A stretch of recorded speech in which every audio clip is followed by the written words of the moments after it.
इस वक्त James space telescope दिमाग को चकरा देने वाली डिस्कवरीज कर रहा है। जिन चीजों की तस्वीरों को हब्बल ने खींचा था, जेम्स स्पेस टेलीस्कोप ने उन्हीं चीजों की तस्वीरें खींचकर सबको हैरान कर दिया, क्योंकि दोनों की तस्वीरों में जमीन और आसमान का फर्क है। इस तस्वीर को देखें जिसे हब्बल स्पेस टेलीस्कोप ने खींचा था। ये तस्वीर हमारे करीबी स्टार प्रोक्सिमा सेंटोरी की है। इसके बाद इसी स्टार की तस्वीर को जेम्स स्पेस टेलीस्कोप ने खींचा, जिसमें हमको ये स्टार रेड कलर में दिखाई दे रहा है, क्योंकि ये एक रेड ड्वार्फ स्टार है। हब्बल स्पेस टेलीस्कोप से जब उस स्टार की तस्वीर को खींचा गया तो वो इसके असल कलर को कैप्चर नहीं कर सका, लेकिन जेम्स स्पेस टेलीस्कोप इतना ज्यादा एडवांस है कि उसने आसानी से उस स्टार के असल कलर को कैप्चर कर लिया। ये स्टार हमारी जमीन से 4.2 लाइट ईयर दूर मौजूद है। इस स्टार को एक सियारा ऑर्बिट करता है। इस सियारे को साइंसदान बहुत ज्यादा स्टडी कर रहे हैं, क्योंकि ये सियारा अपने स्टार के हैबिटेबल जोन में आता है और वहाँ ऐसा एटमॉस्फेयर है जिसमें हम इंसान जाकर जिंदा रह सकते हैं। इसीलिए साइंसदान इस सियारे को कई सालों से स्टडी कर रहे हैं, लेकिन इस सियारे की तस्वीर को खींच पाना बहुत ज्यादा मुश्किल था, क्योंकि एक तो इसका स्टार बहुत ज्यादा छोटा है और दूसरा ये हमारी जमीन से बहुत ज्यादा दूर है, जिसकी वजह से इसकी तस्वीर को खींच पाना बहुत ज्यादा मुश्किल है। इसकी तस्वीर को देखें, इसमें ये इसके सोलर सिस्टम का बड़ा स्टार है।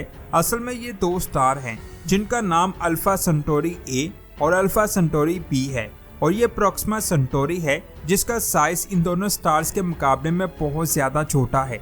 साइज में छोटा होने की वजह से इसकी रोशनी बहुत कम है, जिसकी वजह से इसके गिर्द ऑर्बिट करने वाले सियारों को देख पाना बहुत ज्यादा मुश्किल है। लेकिन बहुत ज्यादा टाइम से इस पर नजर रखने के बाद साइंसदानों ने इसकी बहुत सारी तस्वीरें खींचने की कोशिश की, जिनको आप अपनी स्क्रीन पर देख सकते हैं। इस तस्वीर को अगर आप देखें तो ये आपको बिल्कुल भी दिखाई नहीं देगा, लेकिन जेम्स ने इस सियारे की तस्वीर खींची तो इसमें ये सियारा दिखाई देगा जिसको आप स्क्रीन पर देख रहे हैं। लेकिन जेम्स की तस्वीर में भी ये सियारा बहुत छोटा और मध्यम दिखाई दे रहा है। इसके बाद इस तस्वीर को देखें। इस तस्वीर में ये आपको काफी साफ दिखाई दे रहा है और इस तस्वीर में ये कुछ ऐसे दिखाई दे रहा है। इन तस्वीरें को खींचने के बाद साइंसदानों ने इस सियारे को बहुत डिटेल से स्टडी किया और इसका एक 3D मॉडल बनाया, जिसको आप स्क्रीन पर देख सकते हैं। ये मॉडल नासा की ऑफिशियल वेबसाइट पर मौजूद है। आप उस वेबसाइट पर जाकर भी इस मॉडल को देख सकते हैं। ये बात मैं आपको बता दूं, नासा किसी भी चीज का मॉडल, उसकी पिक्चर और इस पर की जाने वाली स्टडी को देखते हुए बनाती है। इन सारी चीजों से नासा ने इस सियारे के बारे में बहुत कुछ जाना।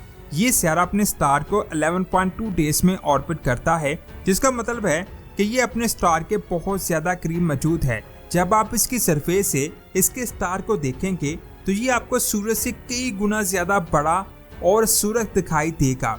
जैसे कि मैंने आपको पहले बताया कि ये सियारा अपने स्टार के हैबिटेबल जोन में आता है, जिसकी वजह से वहाँ ऐसा टेम्परेचर मौजूद है जिसमें पानी मौजूद हो सकता है। इसकी सरफेस हमारी जमीन की सरफेस की तरह रोकी है। इसका मास भी उतना ही है जितना हमारी जमीन की सरफेस का है। लेकिन इस प्लेनेट के साथ एक बहुत बड़ी प्रॉब्लम है।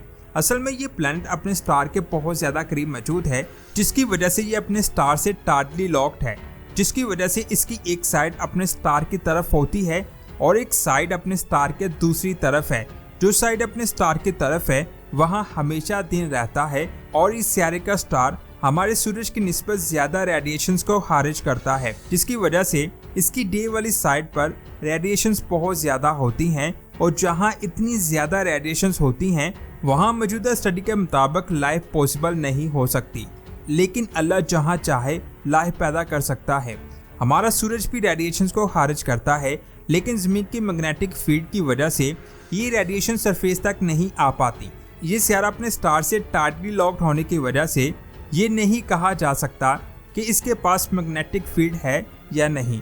इसकी दूसरी साइड इसके स्टार के दूसरी तरफ है, वहाँ हमेशा रात रहती है, क्योंकि स्टार की रोशनी उस साइड पर नहीं पड़ती, जिसकी वजह से वहाँ अंधेरा रहता है, जिसकी वजह से वहाँ इतनी सर्दी है जिसमें लाइफ पॉसिबल नहीं हो सकती। लेकिन इन दोनों साइड्स के बीच में एक ऐसी जगह है यहाँ पर रात भी होती है और दिन भी। ना ही वहाँ इतनी ज़्यादा सर्दी है और ना ही वहाँ रेडिएशन जाती है। उस जगह पर ऐसा टेम्परेचर है जिसमें पानी का समुंदर मौजूद हो सकता है। ये बात मैं आपको बता दूं, 2019 में नासा को इस सितारे से एक सिग्नल मिला था जिसकी फ्रीक्वेंसी 982 मेगाहर्ट्ज थी, जिसे जमीन पर लगे टेलीस्कोप ने कैप्चर किया था। इतनी ज्यादा फ्रीक्वेंसी वाला सिग्नल किसी स्टार का नहीं हो सकता, बल्कि ऐसा सिग्नल इंसान ही भेज सकता है। उस सिग्नल के बारे में अभी भी साइंसदान स्टडी कर रहे हैं और अभी तक उनको नहीं पता चल सका कि आखिर ये सिग्नल किस चीज का है। कई साइंसदान का कहना है कि उस सिग्नल को प्रोक्सिमा सेंटोरी पर रहने वाले एलियंस ने भेजा है, लेकिन अभी इसके बारे में किसी के पास कोई भी प्रूफ नहीं है। इसके 3D मॉडल को देखें तो यहाँ हमको बादल दिखाई देंगे, जिसका मतलब है कि इस पर हमारी जमीन जैसा एटमॉस्फेयर मौजूद है। अगर आप इसकी सरफेस को देखेंगे तो ये आपको बिल्कुल प्लेन बंजर दिखाई देगी, क्योंकि ये सामने वाली साइड है। इस साइड पर इसके स्टार की बहुत ज्यादा खतरनाक रेडिएशंस पड़ती हैं, जिसकी वजह से ये जमीन बंजर होने के साथ साथ बिल्कुल प्लेन है। लेकिन इस साइड को देखें तो यहाँ आपको समुंदर और कुछ जगह दिखाई देंगी।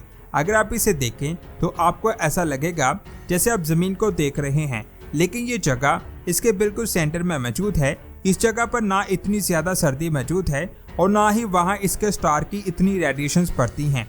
इसके अलावा इसकी तीसरी साइड को देखें तो यहाँ आपको बर्फ ही बर्फ नजर आएगी, क्योंकि वहाँ सूरज की रोशनी नहीं पड़ती, जिसकी वजह से वहाँ बहुत ज्यादा सर्दी मौजूद है। साइंसदान जमीन से स्टडी करने पर अभी भी इसके बारे में सही से नहीं जान पाए और जमीन से इतनी ज्यादा दूर होने की वजह से हम इसे अच्छे से नहीं देख पाते। अगर साइंसदानों को इसके बारे में जानना है तो साइंसदानों को इस पर एक स्पेसक्राफ्ट को भेजना होगा, जो सबसे पहले इसके करीब जाएगा और वहां जाकर इसकी क्लियर तस्वीरें को जमीन पर भेजेगा। लेकिन ये सितारा हमसे 4.2 लाइट ईयर दूर मौजूद है। ये दूरी इतनी ज्यादा है कि रोशनी को भी वहां पहुंचने में 4 साल लग जाएंगे, और अगर हम 82,000 किलोमीटर की रफ्तार से सफर करें तो हमें उस सितारे पर जाने में 30,000 साल लग जाएंगे, जो बहुत ज्यादा अरसा है। हमें कोई ऐसा स्पेसक्राफ्ट चाहिए जो बहुत कम टाइम में उस सितारे पर जा सके। इसके लिए साइंसदान बहुत ही हल्का स्पेसक्राफ्ट बना रहे हैं। इस स्पेसक्राफ्ट का साइज एक छोटी सी चिप के बराबर है और इस स्पेसक्राफ्ट को एक बहुत बड़ी शीट से ढांपा जाएगा और फिर इस स्पेसक्राफ्ट पर जमीन से लेजर लाइट को मारा जाएगा, जिससे ये आगे की तरफ चलेगा। साइंसदानों के मुताबिक 1000 लेजर लाइट को जमीन पर सेट करके इस स्पेसक्राफ्ट पर छोड़ा जाएगा, जिसकी वजह से इस स्पेसक्राफ्ट की स्पीड रोशनी की रफ्तार के 20% हिस्से तक पहुंच जाएगी। इस स्पीड के साथ ये स्पेसक्राफ्ट सिर्फ और सिर्फ 20 सालों में उस सितारे पर पहुंच जाएगा। इस स्पेसक्राफ्ट का नाम लाइट सेल रखा गया है। ये स्पेसक्राफ्ट प्रोक्सिमा बी पर पहुंचने के बाद रुकेगा नहीं, बल्कि उसकी तस्वीरें खींचता हुआ उसके करीब से आगे गुजर जाएगा। इसलिए साइंसदान 1000 लाइट सेल बना रहे हैं, जिसे कई बार उस सितारे को देखा जाए। वैसे आपका इसके बारे में क्या ख्याल है? क्या साइंसदान ऐसा कर पाएंगे या नहीं? नीचे कमेंट्स करके जरूर बताएं और ये भी बताएं कि आज की ये वीडियो आपको कैसी लगी। अगर अच्छी लगी तो इस वीडियो को लाइक और शेयर लाजमी करें और ऐसी ही वीडियोस के लिए हमारे चैनल को सब्सक्राइब करके बेल आइकन को प्रेस करें। मिलते हैं एक और शानदार वीडियो में। अपना बहुत सारा ख्याल रखें। अल्लाह हाफिज़।